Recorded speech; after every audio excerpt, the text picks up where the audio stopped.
दोस्तों, आज हम आपको एक ऐसी कहानी के बारे में बताएंगे जो बहुत ही रहस्यमयी है और रोमांचक है। अगर आप इस रहस्यमयी कहानी को पूरा समझना चाहते हैं तो वीडियो के अंत तक बने रहें। राजा दशरथ कब नारी बन गए थे और दशरथ रूपी नारी से किस संतान का जन्म हुआ था? दोस्तों, दक्षिण भारत की रामायण दशरथ कम्ब रामायण और मांडवी रामायण में इस कथा का वर्णन है जो हम आज आपके सामने प्रस्तुत करने वाले हैं। नमस्कार दोस्तों, स्वागत है आप सभी का हमारे YouTube चैनल स्पिरिचुअल कहानी में।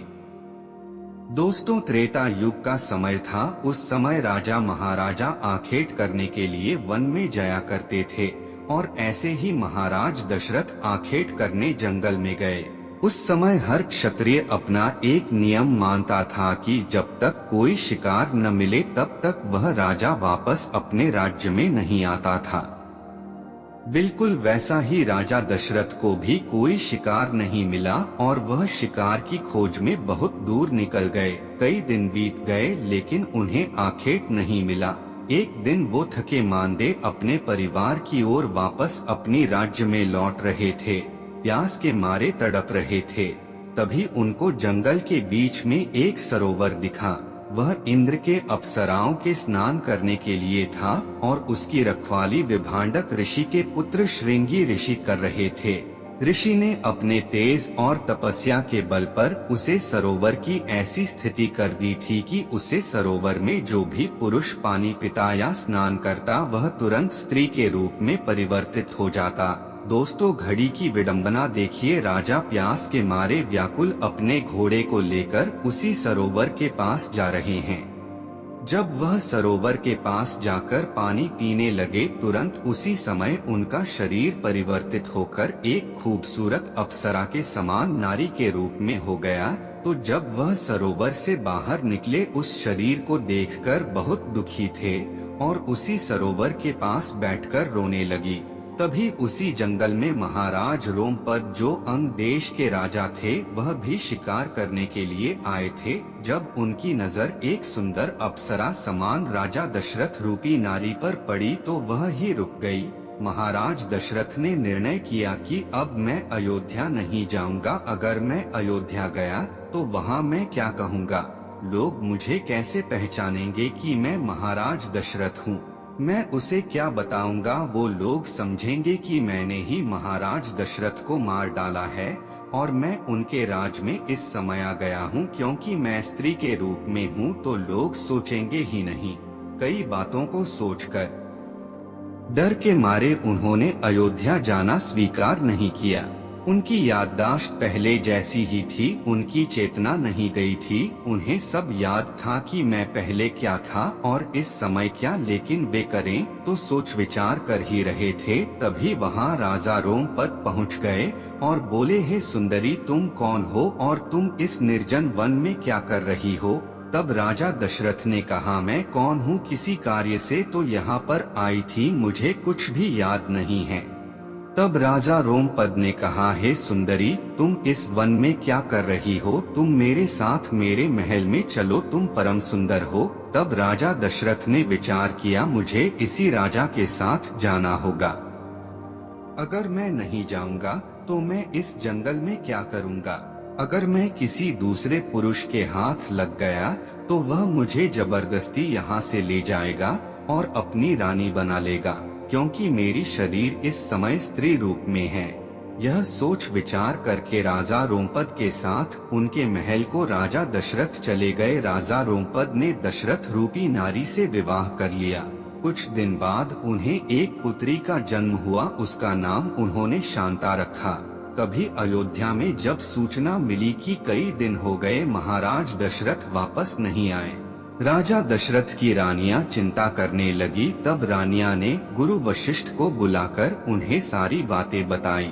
हे गुरुदेव, महाराज दशरथ शिकार करने के लिए वन में गए थे और आज 1 वर्ष गुजर जा रहे हैं। महाराज दशरथ अब भी अयोध्या वापस नहीं लौटे। अब मुझे चिंता हो रही है। गुरु वशिष्ठ महाज्ञानी थे। उन्होंने रानियां को धीरज बनाया और उन्होंने मंत्रियों को बुलाया। मंत्रियों, में विद्वान मंत्री आर्य सुमंत जी थे और आर्य सुमंत को उन्होंने राजा दशरथ की खोज करने के लिए भेज दिया। आर्य सुमंत चतुरंगिणी सेना लेकर महाराज दशरथ की खोज में निकले। वह राजा दशरथ के घोड़े के टाप को देखते हुए जा रहे थे। आर्य सुमंत वहीं पहुंच गए जहां वह सरोवर था। राजा दशरथ के घोड़े का टाप वहां पर खत्म हो गया। तब आर्य सुमंत विचार करने लगे कि आखिर सरोवर के आगे महाराज दशरथ कहाँ चले गए। आर्य सुमंत ने कई कथाओं में ऐसी कथाएं सुनी थी कि निर्जन जंगल में जो कोई सरोवर होता है तो उसको भली भांति जान पहचान करके ही उसके अंदर पैर रखना चाहिए। उसमें बहुत ज्यादा विकराल भयानक जानवर भी हो सकते हैं, या फिर उसे सरोवर को श्रापित हो सकता है, या फिर किसी के तेज से कुछ भी हो सकता है। इसलिए वो उस सरोवर के पास तो गए, लेकिन सरोवर में पैर नहीं रखा। उन्होंने अपनी सैनिकों को रोक दिया कि कोई भी इस सरोवर के नजदीक मत जाना। फिर वह वहां से आगे चल दिए। तब उन्हें एक आश्रम दिखाई देने लगा। उस आश्रम में ऋषि श्रृंग जी तपस्या कर रहे थे। आर्य सुमंत आश्रम में गए। आश्रम उस सरोवर से कुछ ही दूरी पर था। सुमंत ने ऋषि को प्रणाम किया और कहा, हे ब्रह्मा ऋषि, कुछ दिन पहले हमारे महाराज दशरथ इस वन में आए थे। मैं उनके घोड़े के पैर के निशान को देखते हुए यहाँ तक आ गया। उस सरोवर के बाद उनके घोड़े का पैर का निशान दिखाई नहीं दे रहा है। कृपया कर मुझे इस रहस्य के बारे में अवगत कारण कि महाराज अब कहाँ है। तब श्रृंग ऋषि ने अपने तपोबल से देखा और बताया, जिस सरोवर के पास आप रुके थे वह सरोवर मेरे तपोबल से उसे सरोवर में जो भी व्यक्ति पुरुष अगर वह सरोवर में स्नान कर लेगा या जलपान कर लेगा तो मेरे तेज से वह तुरंत स्त्री के रूप में परिवर्तित हो जाएगा। इसलिए हे महामंत्री, आपके महाराज दशरथ उस सरोवर में जाकर जलपान कर रहे थे, इसलिए वह नारी के रूप में परिवर्तित हो गए। आर्य सुमंत ने कहा, कृपा कर यह बताएं कि अगर वो नारी रूप में हो गए हैं तो इस समय वो कहाँ है।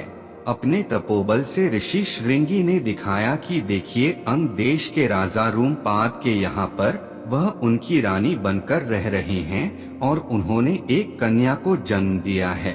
फिर आर्य सुमंत ने ऋषि श्रृंगी से आज्ञा लेकर आगे को प्रस्थान किया और जाकर अंग देश पहुँच गए। अंग देश पहुँचकर वो राजा रोमपाद से मिले और उन्होंने अपने अयोध्या के बारे में सारी सूचना उनको बता दी कि हे महाराज, मेरे यहाँ के राजा एक जंगल में शिकार करने गए थे, वहाँ से वो आज तक लौटे नहीं। इसलिए मैं श्रृंगी ऋषि के कहने से आपके यहाँ आया हूँ, क्योंकि वही राजा आपके यहाँ स्त्री के रूप में परिवर्तित होकर आपको मिले हैं और आपके यही रहते हैं।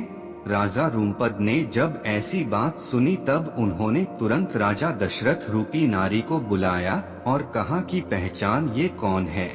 राजा दशरथ आर्य सुमंत को पहचान गए और बोले, हे मंत्री प्रवर, आप यहाँ किस कार्य हेतु आए। मंत्री ने कहा, हे महाराज, आपके वहाँ पर ना होने से आपके प्रजा की संतुलन बिगड़ रही है, आपका राज्य नाश होता जा रहा है। दूसरे लुटेरे राजा आपके उस राज्य पर आक्रमण कर रहे हैं।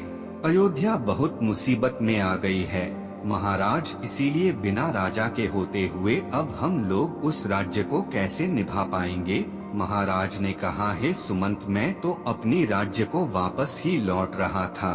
रास्ते में एक सरोवर मिला, मैं उसमें जलपान करने के लिए गया था, लेकिन मुझे क्या पता था कि ऋषि के तेज से मैं नारी हो जाऊंगा। मैं जैसे ही जलपान करने के लिए नीचे उतरा, मैं नारी रूप में परिवर्तित हो गया।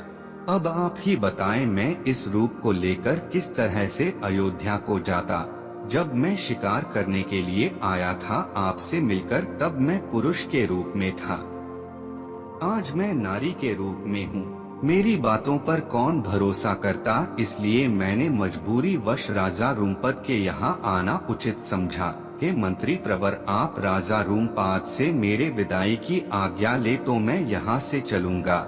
आर्य सुमंत ने उसी समय गुरु वशिष्ठ को आदेश देकर बुलवाया और फिर जाकर राजा रूमपाद से मिले कि हे महाराज, यह स्वयं राजा दशरथ हैं जो अयोध्या नरेश और यह नारी के रूप में हो गए हैं। जिस समय यह आपसे मिले थे उस समय शिकार करने के लिए आए थे और गलती से नारी बन गए। आप इन्हें मुक्त कर दें। हम सब लोग जाकर ऋषि श्रृंग से आगे विनती करेंगे और फिर ये अपनी पुरुषोत्था को प्राप्त हो जाएंगे।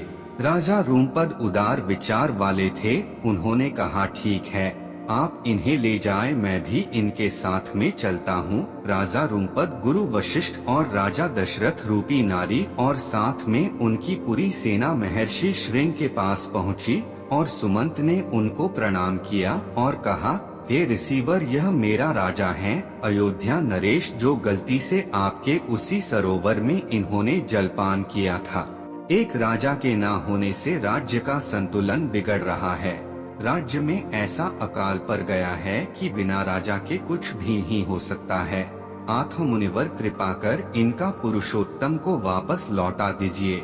तब ऋषि श्रृंगी ने कहा, हे महाराज, अगर मैं आपका राजा नहीं लौट आऊंगा तो सबसे बड़ा पापी मैं ही माना जाऊंगा। जिस देश में प्रजा बहुत दुखी हो, जहाँ का संतुलन बिगड़ रहा हो, उस देश का राजा किसी मुसीबत में हो और ऐसे में अगर मैं उसकी मदद नहीं कर पाऊंगा तो मुझे पूरा पाप लग जाएगा।